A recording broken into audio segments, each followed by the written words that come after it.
Bom dia a todos! Iremos começar nossa apresentação sobre provas com o tema de interceptação telefônica.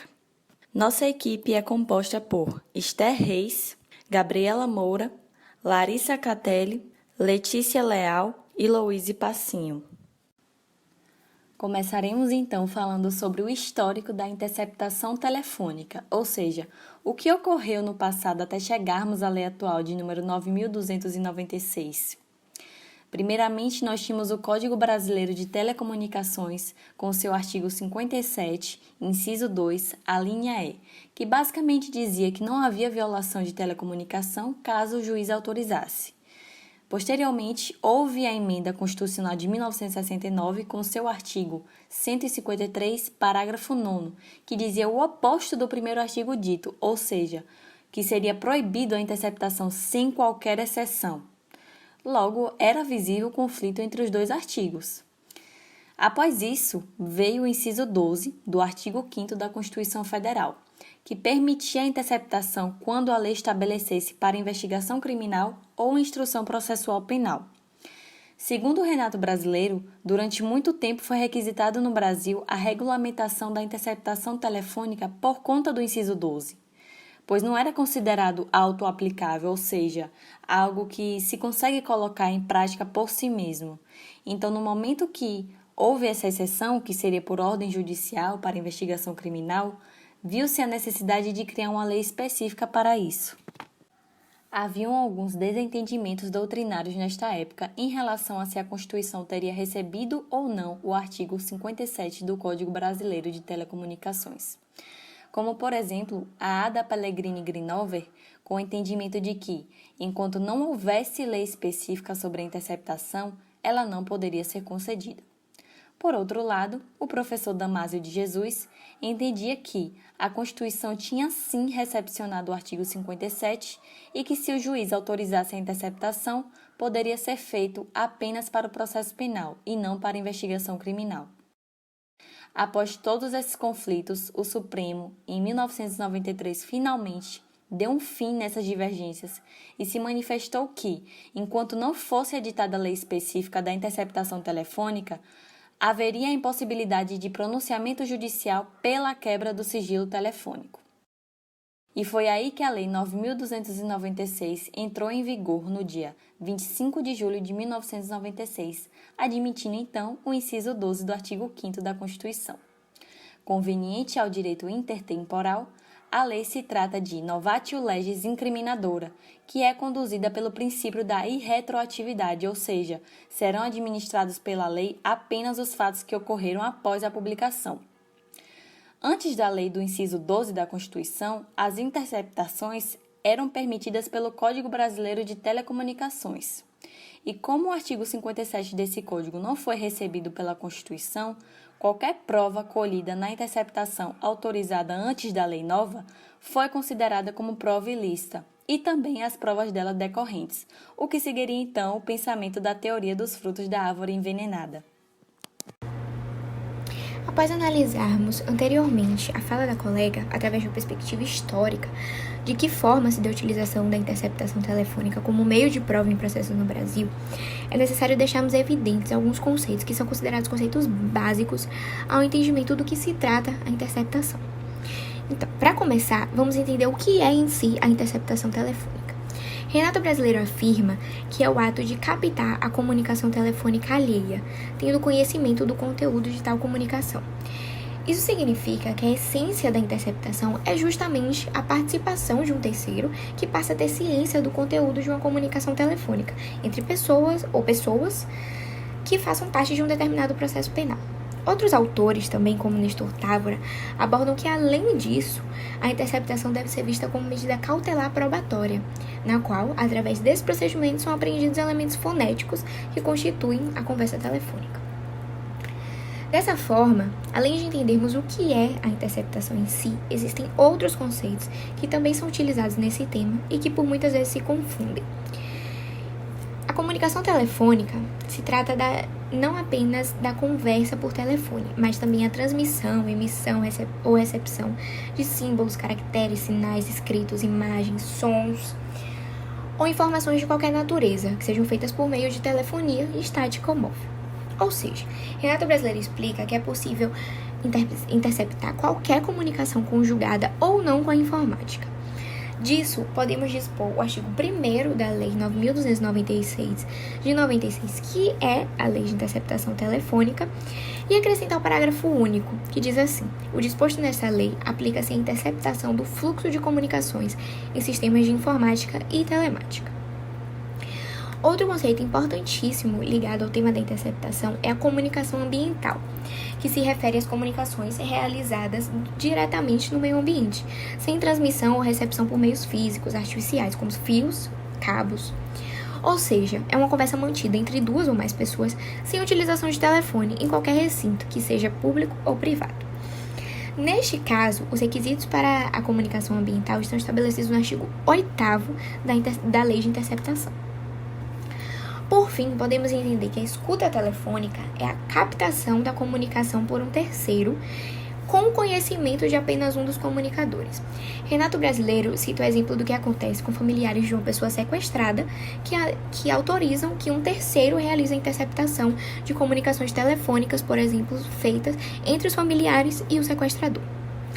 Existe também a gravação clandestina, que será citada posteriormente. Outro ponto que costuma causar confusão e que é importante deixarmos aqui bem claro a diferença é entre a quebra de sigilo telefônico e a interceptação telefônica. A quebra de sigilo de dados telefônicos é o fornecimento de registros documentados com data, hora da ligação, duração da ligação, prefixo de origem ou destino da chamada. São os dados de uma determinada comunicação telefônica. Já a interceptação telefônica é o acesso ao conteúdo da conversação entre dois prefixos telefônicos. A interceptação telefônica é o ato de conhecer comunicação entre interlocutores sem que eles tenham conhecimento de tal ato. Esta será realizada por um terceiro que não participará do diálogo. Na visão de Renato Brasileiro, a interceptação funcionará como medida cautelar, processual, no sentido de, por ela, se apreenderem os elementos fonéticos que formam a conversação telefônica. Conforme o artigo 5º, inciso 6º da Constituição Federal, a interceptação dependerá de prévia autorização judicial, nas hipóteses e na forma que a lei estabelecer. A Lei de Interceptações traz em seu artigo 2º as hipóteses em que não serão admitidas as interceptações. Logo, a interpretação contrária do mencionado artigo delimita os requisitos necessários para que se configure a legalidade do ato. O primeiro requisito é a existência de indícios razoáveis de autoria ou participação.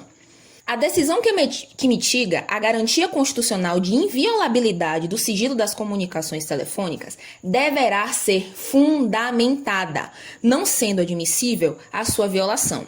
Desta forma, irá se exigir, em grau de cognição sumária, a existência de indícios suficientes como forma de se verificar a plausibilidade do ato.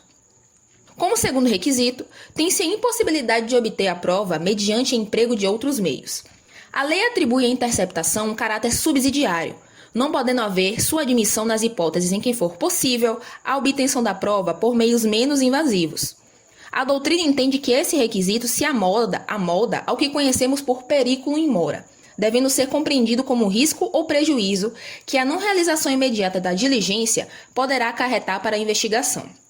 É ainda elencado como requisito que a interceptação apenas poderá ser aplicada na apuração de infrações penais cuja cominação legal de pena privativa de liberdade seja mais gravosa do que a pena de detenção.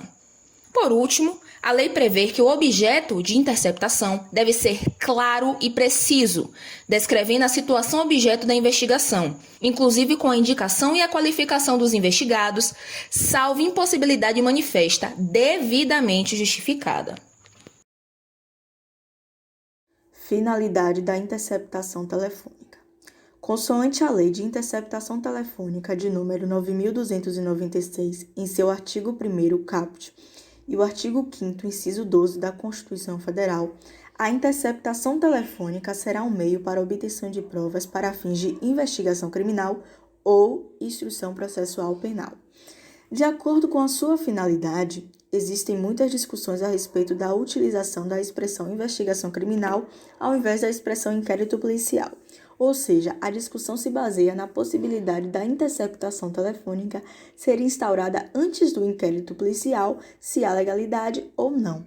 Logo, em consonância ao referido artigo, a 5ª turma do STJ, sendo o relator do caso o ministro Gilson Dimpe, no julgamento do HC 43.234, assegura que é possível sim a realização de interceptações telefônicas antes da autoridade policial instaurar o inquérito policial, ou seja, desde que haja outra forma de investigação criminal em curso e que preencha os seus requisitos legais, é sim possível. Por conseguinte, a interceptação telefônica também pode ser decretada durante o curso da instrução processual penal. Assim, para que se tenha obtenção de provas por meio da instrução processual penal, é necessário respeitar o que está estabelecido no artigo 402 do Código de Processo Penal. Ainda, muita atenção. O caput do artigo 1º da Lei de Interceptação Telefônica, juntamente com o artigo 5º da Constituição Federal, alude à ideia de que a interceptação telefônica só pode ser autorizada para fins de investigação criminal ou instrução processual penal, e que essa medida não é possível no curso de um processo de natureza civil, comercial ou até mesmo trabalhista. Entretanto, já existem precedentes de tribunais estaduais em sentido diverso.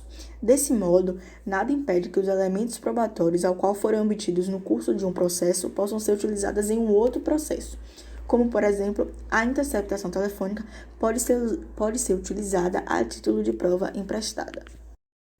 Extensão da interceptação telefônica.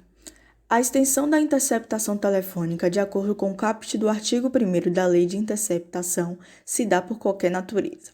Em detrimento ao referido artigo, o parágrafo único estende-se à interceptação de fluxo de comunicações em sistema de informática e telemática. O fluxo de comunicações pode ocorrer por meio de avançados sistemas tecnológicos. Dessa forma, a expressão sistema de telemática abrange um conjunto de tecnologias de transmissão de dados, incluindo com o sistema de informática, ao qual ambos e de forma integrada viabilizam as comunicações à distância. A finalidade desses sistemas é possibilitar o armazenamento de dados, seu processamento e uma volumosa comunicação em tempo instantâneo e a partir de grandes distâncias. No que toca à interceptação de comunicação de dados autorizada pela Lei de número 9.296, de 1996, em aparente dissonância com o artigo 5º, inciso 12 da Constituição Federal, há doutrina que entende que a extensão dada pela lei é inconstitucional, ao determinar a aplicação da Lei de Interceptação Telefônica às medidas de interceptação do fluxo de comunicações em sistema de informática e telemática. Dessa maneira, para Vicente Greco Filho, o parágrafo único do artigo 1º da Lei de Interceptação é inconstitucional, uma vez que a Carta Magna somente autoriza a interceptação de comunicação telefônica, na qual não está incluída a transmissão de dados. Ainda, de acordo com o autor, a garantia constitucional do sigilo é a regra, e a interceptação é a exceção, de forma que a interpretação deve ser restritiva quanto a esta. Todavia, Renato Brasileiro retrata que a Constituição Federal autoriza a interceptação das comunicações telefônicas e que ela não se refere só às comunicações telefônicas propriamente ditas, como também à comunicação de dados, imagens e sinais através da telemática.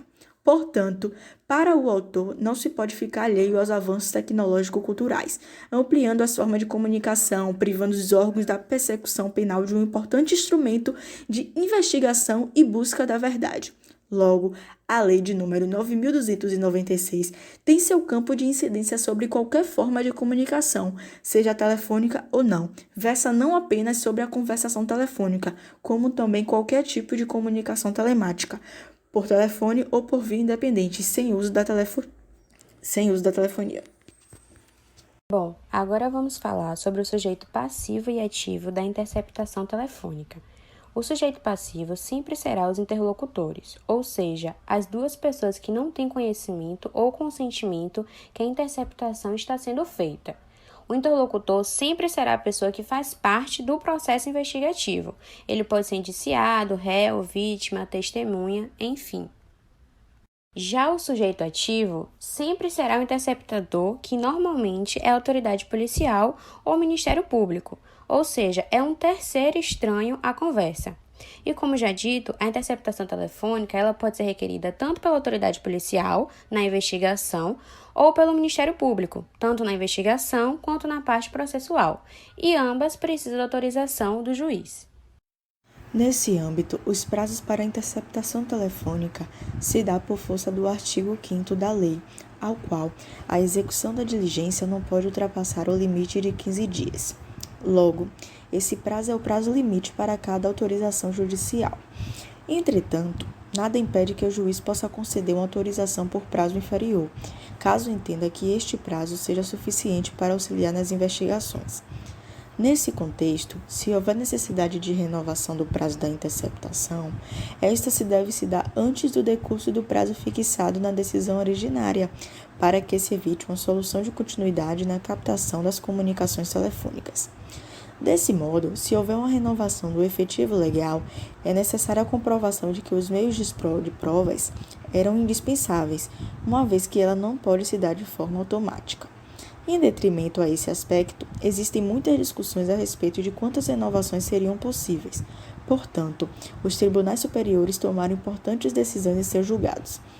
Em um dos julgados, o STF ponderou que a Corte tem admitido a razoável dilações dessas medidas de prorrogações das interceptações telefônicas, visto que o prazo de 15 dias entre cada uma das diligências deve ser respeitado, o que não caracterizaria o desrespeito ao artigo 5º da Lei 9296, a Lei de Interceptação Telefônica. Nesta mesma linha de argumentação, tem-se o julgado do Superior Tribunal de Justiça, como mostra no referido slide.